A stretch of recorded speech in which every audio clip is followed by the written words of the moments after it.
Doctor గారు, నాకు ఒక చిన్న డౌట్ ఉంది ఆర్థరైటిస్ విషయంలో. ఇప్పుడు ఒకప్పటి కాలంలో ఫిజికల్ లేబర్ చాలా ఎక్కువగా ఉండేది ప్రతి వారికి. ఇప్పుడు మోకాళ్ళు అనేది టైర్ లాగా ఎలా కంపేర్ చేసుకున్నా ఎక్కువ కష్టపడిన వాళ్ళకి అరిగిపోవాలి ఇన్ అ కామన్ సెన్స్ కదా. కానీ ఇప్పుడు ఫిజికల్ లేబర్ అందరికీ తగ్గిపోయింది. మనం తక్కువ పని చేస్తే మోకాళ్ళు ఎముకలు అరిగిపోవడం ఏంటండి? యా, మంచి ప్రశ్న వేశారు. కావుంటే ఏమిటంటే physical labour is good for నీ హెల్త్ అనుకుందాం మనం ఒకప్పుడు. ఇప్పుడు ఫిజికల్ లేబర్ చేయకపోవడం వల్ల నీస్ ఆర్ బికమింగ్ బ్యాడ్. ఇది మీరు అడుగుతున్న ప్రశ్న, అంతే కదా? ఎందుకు అంటే ఏమిటంటే ఇక్కడ మనము ఫిజికల్ లేబర్ చేయడం వల్ల బాడీ ఈజ్ ఫిట్.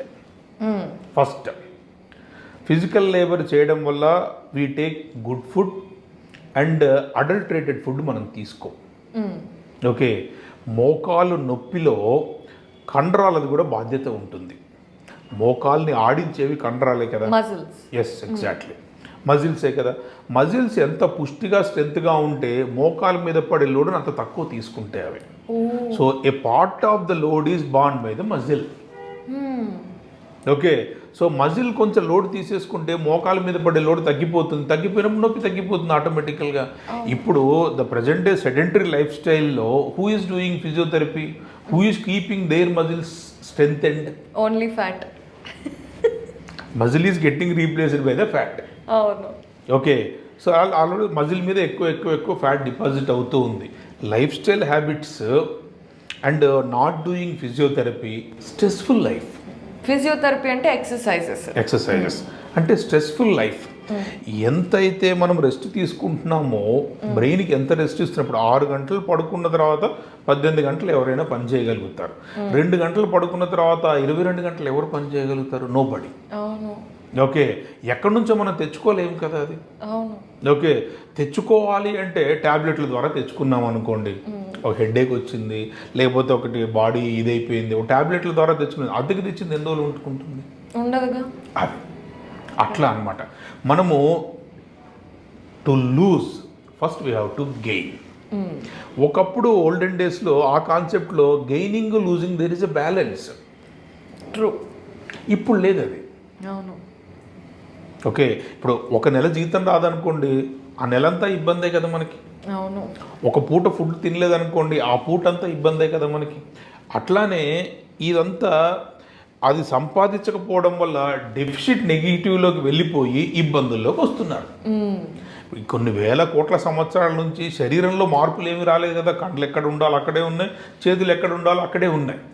ఓకే, ఇప్పుడు ప్లేట్లెట్స్ అనేవి నేను కొత్తగా తెచ్చిపెట్టినవి ఏమి కాదు కదా, ఆల్రెడీ ఉన్నవే కదా. కొన్ని వేల కోట్ల సంవత్సరాల నుంచి ఉన్నాయి. ఆ రోజు ప్లేట్లెట్ అవసరం పడలేదు, భగవంతుడు ఆ రోజే పెట్టాడు మనకు కావాల్సింది ఏంటో, ఈ కాలంలో ఇట్లా వస్తుంది అని. ఇప్పుడు మనం దాన్ని వాడుకుంటూ ఉన్నాం అంతే. Okay, isn't it? సో మన శరీరంలో మనకు కావాల్సినవన్నీ ఉన్నాయి. వాటిని ప్రాపర్ పద్ధతిలో వాడుకోవడం వలన ఏమవుతుందంటే ఆర్థరైటిస్కి సంబంధించింది రాకుండా ఉంటుంది. Okay, adulterated food is the main thing. Okay, adulterated brain is the main thing.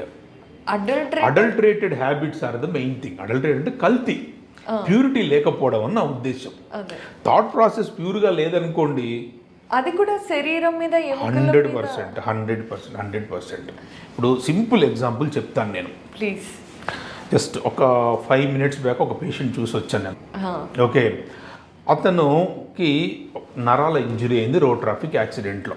ఒక మంచి సెంటర్కి వెళ్ళాడు, మంచి ఇది సర్జరీ చేయించుకున్నాడు, మంచి రిజల్ట్, కావాల్సినంత డబ్బు శ్రమ ఆయన ఖర్చు పెట్టాడు. దురదృష్టవశాత్తు ఆయన దగ్గర నెక్స్ట్ ఫాలోఅప్కి వెళ్ళడానికి కావాల్సిన డబ్బులు లేవు ఆయన దగ్గర. ఏం చేశాడు, దాంట్లో ఏమాత్రం అనుభవం లేని ఒక సెంటర్కి వెళ్ళి ట్రీట్మెంట్ చేసుకోవడానికి వెళ్ళాడు. వెళ్ళేటప్పటికి ఆయన దగ్గర ఒక ఎక్విప్మెంట్ లేదు. ఈ ఎక్విప్మెంట్ నీకు అవసరం లేదు అని చెప్పాడు. తప్పు కదా. తప్పు ఒప్పుల గురించి నేను మాట్లాడలేదు, జరిగిన సంఘటన యథావిధంగా నేను చెప్తున్నాను. Who am I to decide which is good అని అతనికి ఉండాలి అది. సో అతను ఏం చేసేసాడు, ఆ మొడాలిటీ ట్రీట్మెంట్ని తీసుకోలేదు. Treatment is getting delayed. ఎక్కడో ఇంటర్వ్యూలో ఏదో చూసి డాక్టర్ గారు ఇట్లా అని వచ్చాడు. బాబు అది కావాలి కదా నీకు, ఎందుకు చేయించుకోవట్లేదు? ఓకే, చేయించిన తర్వాత ఆ డాక్టర్ గారు వద్దన్నారు అన్నారు. అట్లా ఎట్లా వద్దంటాడు? ఎక్కడ, ఏ సెంటరు, ఏమిటి అంటే ఏ సెంటర్లో ఏమేమి ఉంటాయో నాకైతే ఒక అవగాహన ఉంటుంది కదా. సో అది లేకపోవడం వల్ల ఆయన వద్దన్నాడు. రైట్. అది అడల్టరేషన్ ఆఫ్ ద థాటే కదా, అది adulteration of the brain process, thought ప్రాసెస్సే కదా అది. అవును. ఓకే, స్వార్థమే కదా అది. అవును. సో అది చాలా ఇంపాక్ట్. సో దానివల్ల అయితే మైండ్ పొల్యూట్ అయిపోయింది. ఈ డాక్టర్ గారు ఎస్ అన్నారు, ఆ డాక్టర్ గారు నో అన్నారు, ఆ డాక్టర్ గారు మా ఇంటికి దగ్గరలో ఉంటారు, ఈ డాక్టర్ గారు హైదరాబాద్లో ఎక్కడో ఉంటాడు. సో ఈయన చెప్పింది నేను నమ్మాను. ఎంతన్నా చెప్పండి, నేను ఎక్స్రేలో ఏం లేదన్నా కానీ ఓకేనా, కొంతమంది టెక్నీషియన్స్ ఓవర్ ఎంతూజియాస్టిక్గా పలానా దగ్గర చిన్న ప్రాబ్లం ఉందమ్మా అంట, అది పట్టుకొని వస్తాడు పేషెంట్ నా దగ్గర. అది అడల్టరేషనే కదా. అవును.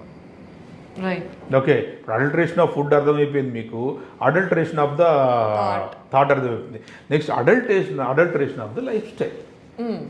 ఓకే, ఎన్ని గంటలకు లేవాలి, ఎన్ని గంటలకు పడుకోవాలి, ఎంత వ్యాయామం చేయాలి, ఎంత రెస్ట్ తీసుకోవాలి, ఎంత స్ట్రెచ్ బ్రేక్స్ తీసుకోవాలి, దానికి ఇప్పుడు మీరు డైటింగ్ కంటేనే 100 రెజ్యూమ్స్ ఉన్నాయి మనకి. అవును. ఒక రెజ్యూమ్ ఫాలో అయ్యేటప్పుడు రెండో రెజ్యూమ్ తీసుకొస్తే అడల్టరేషనే కదా అది.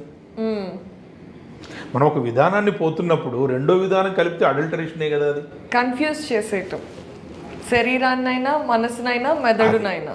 ఏదైనా ఒక్కదాన్ని పట్టుకుంటే రిజల్ట్ పర్ఫెక్ట్గా వస్తుందండి. ఓకే, 10 కలిపితేనే రిజల్ట్ రాదు. ఓకే, అది